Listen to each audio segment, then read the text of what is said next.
தந்தை சொல் மிக்க மந்திரமில்லை என்பதை தாரக மந்திரமாக கடைபிடித்து வரக்கூடிய ஒரு அற்புதமான இளைஞர். இன்னும் சொல்ல போனால் 17ஆம் வார்டு பகுதி மக்கள் இவர் எங்கள் வீட்டு பிள்ளை என்று கொண்டாடக்கூடிய அற்புதமான ஒரு அரசியல் ஆளுமை. இன்றைய காலகட்டத்தில் இந்த சிறு வயதிலேயே அரசியலின் அதிநுட்பங்களை எல்லாம் ஆழங்களை எல்லாம் தெரிந்து கொண்டு அதன் வழியிலே நடைபோடக்கூடிய இளம் சிங்கம் நம்முடைய GTN சட்டக்கல்லூரியுடைய செயலர். இன்னும் சொல்ல போனால் 17ஆம் வார்டுக்கென்றே ஒரு தனி ஆம்புலன்ஸை வாங்கி அந்த மக்கள் பயன்பெற செய்திருக்கக்கூடிய தொலைநோக்கு பார்வையுடைய ஒரு அற்புதமான சிந்தனையாளர் நம்முடைய ஐயா அவர்களின் புதல்வர் அட்வொகேட் மரியாதைக்குரிய KKR வெங்கடேஷ் அவர்களை இப்போது உங்கள் முன்னே வாழ்த்துரை வழங்க அழைக்கிறோம். பெரும்பாலும் தந்தை வாழ்த்துவதுண்டு, மகனின் வாழ்த்தை கேட்கக்கூடிய ஒரு வாய்ப்பு தந்தைக்கு கிடைத்திருக்கிறது. இதோ அந்த வாய்ப்பை நாமும் அனுபவிப்போம்.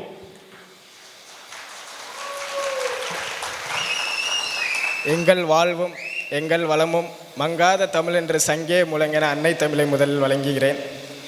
இங்கு மேடையில் அமர்ந்திருக்கும் ஆன்றோர்களுக்கும் சான்றோர்களுக்கும் பெரியோர்களுக்கும் அனைவருக்கும் என் முதற்கண் வணக்கத்தை தெரிவித்துக் கொள்கிறேன். இங்கு கூடியிருக்கும் என் சகோதரர்களான உங்களுக்கும் பத்திரிகை நண்பரான உங்கள் அனைவருக்கும் என் வணக்கத்தை தெரிவித்துக் கொள்கிறேன். முதல்ல நான் சொல்லணுன்னா, என்னை திடீர்னு தான் பேச சொன்னாங்க. பரவாயில்ல, எனக்கு ரொம்ப சந்தோஷமாக இருக்குது. ஏன்னா இவ்வளோது பெரிய மூத்தவங்க எல்லோரும் இவ்வளோது இந்த சான்ஸ் கிடச்சதுக்கே நான் ஃபஸ்ட்டு ரொம்ப பெருமையாக இருக்கேன். அது எனக்கு பெரிய ஆசீர்வாதமாக இந்த நேரத்தில் நான் ரொம்ப சந்தோஷப்படுறேன். ஃபஸ்ட்டு எனக்கு பொதுவாகவே எங்கள் அப்பா தான் இன்ஸ்பிரேஷன். நான் எங்கே போனாலும் இப்போ பேசுகிறது மொதல் வார்த்தையே எங்கள் அப்பாவை பற்றி தான். ஆனால் எங்கள் அப்பா எனக்கு சொல்லி கொடுத்துருக்க இன்னொரு வார்த்தை உண்டு. நம்ம குடும்பத்துக்கு ஒரு மூத்த தலைவர் ஒருத்தர் இருக்கார், அது வேறு யாரும் இல்லை, எங்கள் GS ஐயா அவர்கள் தான் அப்படின்னு. என்றைக்குமே நீ என்னையை தாண்டி ஒருத்தர் எப்பயும் நீ மனசில் நினச்சிக்கணுன்னா அது GS ஐயா அவர்களில் மட்டும்தானே எப்பயுமே எனக்கு சொல்லி வளர்த்துருக்காங்க எங்கள் அப்பா ஐயா. ஆக்சுவலாக அண்ணன் கூட சொன்னாங்க, முதல்ல வந்து யாரோ வெளியூர்லேருந்து வர்றப்ப ஆட்டோக்காரர் ஒருத்தவர் வந்து வழி தெரியாமல் எங்கள் வீட்டுக்கு வழி கேட்டு வந்தப்ப ஐயா வீட்டுக்கு கூட்டிகிட்டு வந்ததுக்கு பணம் வந்து கேட்டது. அந்த ஒரு விஷயந்தான் அப்பா மனசில் ரொம்ப ஆழமாக பதிஞ்சிருச்சுன்னு. எனக்கே அந்த மாதிரி ஒரு சம்பவம் உண்டு உங்கள் இடையில். நான் பொதுவாக சென்னையில் படித்தேன். ஒரு 5 வருஷம் சட்டப்படிப்பு சென்னையில் தான் படிப்பேன். ட்ரெயினில் அடிக்கடி போயிட்டு வருவேன். அப்படி ஒரு நாள் போயிட்டு வர்றப்ப என்னாச்சுன்னா, நான் இங்கே வந்து இறங்குறப்ப டிரைவருக்கு ஃபோன் பண்ணுறக்கு ஆக்சுவலாக நான் மறந்துட்டேன்.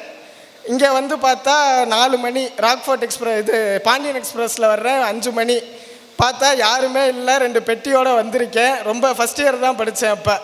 அப்போ யதார்த்தமாக வந்து ஒரு ஆட்டோக்கார்கிட்ட போய் நான் சொன்னோன்னே, தம்பி வாங்க நீங்களானே 2 ஆட்டோக்காரவங்க சேர்ந்து என்னை பத்திரமா கொண்டு வந்து வீட்டில் வாட்ச்மேன் வரைக்கும் கேட் வரைக்கும் உள்ளே போயிட்டேன். நான் பார்த்துட்டு போனவங்க.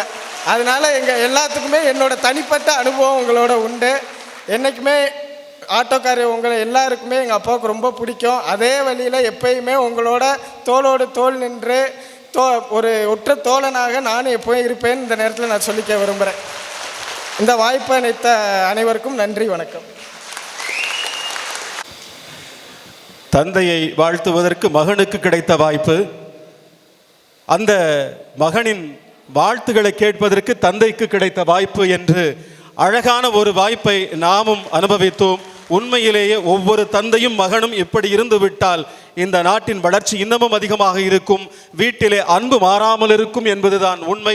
மிகச்சிறப்பான வாழ்த்துரை வழங்கிய மரியாதைக்குரிய திரு KKR வெங்கடேஷ் அவர்களுக்கு நம் நன்றிகளை நல்ல கரவொலிகளோடு தெரிவித்துக் கொள்வோம்.